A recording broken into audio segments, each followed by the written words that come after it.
Regarde-moi cette dinguerie qui arrive. Elle est pas magnifique cette moto. À mes yeux, c'est le meilleur trail. Rapport qualité-prix, pour un mec qui veut faire de la route, de l'autoroute et du off-road, il n'y a pas mieux. Tout simplement le meilleur trail du Marseille. Rapport taille, poids, puissance, on peut difficilement faire mieux. Bon, c'est mon avis, hein. Mais bon, je te montre aujourd'hui en détail pourquoi j'ai pris cette moto, les options que j'ai prises avec et j'attends ton retour en commentaire. D'ailleurs, pour la petite histoire, cette moto est une moto de la marque japonaise Yamaha, mais les ingénieurs qui ont travaillé sur la conception et la réalisation de cette moto sont des ingénieurs français. Donc on peut dire que c'est une moto quasiment française. I'm a flex on my ex, flex on the hoe. You still be in my head, so I'ma let you know. I realize how much I want you when I let you. Voilà la famille, la vidéo de la présentation de ma moto de la Ténéré 700. Donc petite vidéo rapide pour vous dire pourquoi j'ai acheté cette moto et comment je l'ai équipée. Bon, comme tu peux la voir, elle est dégueulasse la moto. Je ne l'ai pas nettoyée, d'ailleurs il faut que je la nettoie. Ça fait un bail que je la néglise un peu la petite moto, mais on est en hiver. C'est vrai qu'en hiver, je la sors pas tant que ça vu qu'il caille, mais je la sors quand même pas mal, hein. Ça va faire un peu plus d'un an et demi que je l'ai. Un an et demi. En un an et demi, je lui ai mis quasiment 7000 km, hein, ce qui est pas grand chose, mais je suis quand même un motard quotidien. Je roule régulièrement, je vais souvent au boulot avec. D'ailleurs, c'est mon véhicule principal pour aller travailler. Donc pourquoi cette moto? Tout simplement parce que c'est le meilleur compromis à ce budget-là. Donc c'est une moto autour de 9500 € sans les options. Et donc à ce tarif-là, dans le Marseille, pour un trail mid-side, il n'y a pas son égal, à mon sens. Il y a peut-être la KTM Adventure 790 et encore celle-là, elle est à 14 000 €. Donc dans cette gamme de prix, je pense qu'on ne peut pas faire mieux. Donc moi pour la Ténéré 700, qu'est-ce que j'ai pris? J'ai pris le port accessoire là pour les valises. Même si j'ai acheté des sacs Enduristan, donc j'ai pas acheté les valises, mais le port accessoire il est quand même pas mal pratique. Mais quelques regrets parce que les attaches en fait ici au niveau des barres, comme vous pouvez le voir, il y a des vis. Et c'est vrai que pour les sacs Enduristan, ça vient buter. Donc la crosse se fait pas, c'est pas optimal pour la crosse des sacs, mais bon je fais avec et ça m'handicape pas plus que ça. Ensuite, qu'est-ce que j'ai pris en option?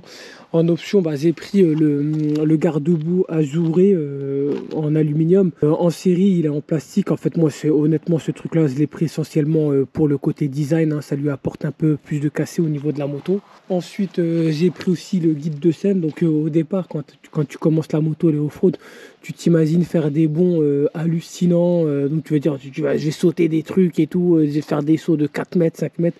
Et après, tu t'aperçois en pratiquant qu'en fait, c'est pas aussi facile que ça. Donc, réellement, j'en ai pas l'utilité vu que je fais des petits bonds et je ne pense pas avec mon niveau en tout cas que ça permettra d'empêcher la scène de se dérailler. En tout cas, je l'ai pris. Ça a le mérite d'être là maintenant. Après, j'ai pris aussi en option, j'ai pris ces trucs-là. Ça permet d'augmenter le grip de la moto entre les jambes, mais honnêtement pareil, je l'ai pris aussi surtout pour le côté esthétique, comme la protection du réservoir, je l'ai pris vraiment parce que je trouve que ça donne un cassé à la moto. J'ai pris aussi en option les poignées chauffants. Donc honnêtement, c'est parmi toutes les options que j'ai prises, c'est l'option où je suis le plus déçu parce que ça chauffe pas du tout. D'ailleurs, je sais même pas s'il y a un dysfonctionnement au niveau de mes poignées chauffantes, mais j'ai beau le mettre au dernier cran, donc le niveau 3, donc le niveau le plus puissant.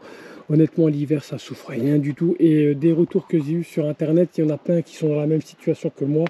Donc, d'autres sont contents des poignées chauffantes et d'autres retours, pareil que moi, ça ne chauffe pas du tout. Si c'était à refaire, je les achèterais pas. Surtout au prix, ils ne sont pas donnés, il me semble, de mémoire. S'ils étaient à 170 €, ce qui est honteux, étant donné que ça ne chauffe pas grand-chose. Après, j'ai pris quoi aussi en option? J'ai rajouté, hein, forcément, quand tu fais du off-road, tu prends les poignées des protections au niveau de tes poignets, donc j'ai pris des Azerby, donc franchement ça fait le taf, je suis extrêmement content. Après, qu'est-ce que j'ai pris d'autre?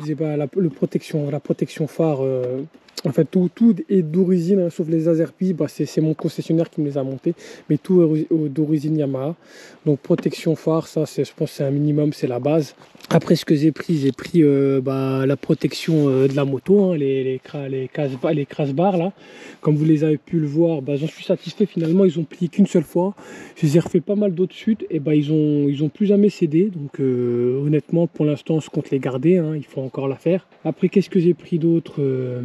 Le dernier élément aussi que j'ai pris, c'est le sabot moteur. Hein. J'ai changé celui d'origine qui n'était pas très épais, il me semble de mémoire, il faisait seulement 2 mm d'aluminium. Là j'en ai pris un de la marque, je me rappelle plus de la marque, voilà le logo de la marque, je vais vous mettre en commentaire, hein. Pas en commentaire mais là il y a le nom de la marque qui va apparaître sous la vidéo.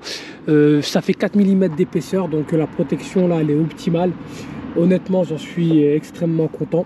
Donc voilà le tour de tous les équipements que j'ai récupérés sur la moto. C'est une moto qui m'a jamais laissé tomber.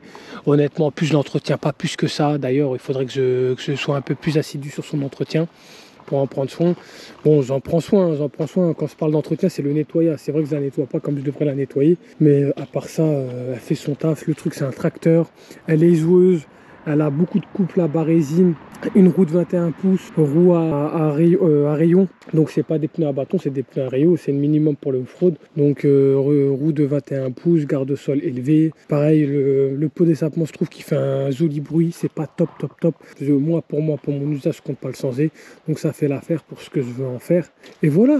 Donc voilà ma Ténéré 700, dites-moi ce que vous en pensez, qu'est-ce que vous auriez pris comme mode option supplémentaire ou qu'est-ce que vous estimez comme option qui ne sert à rien.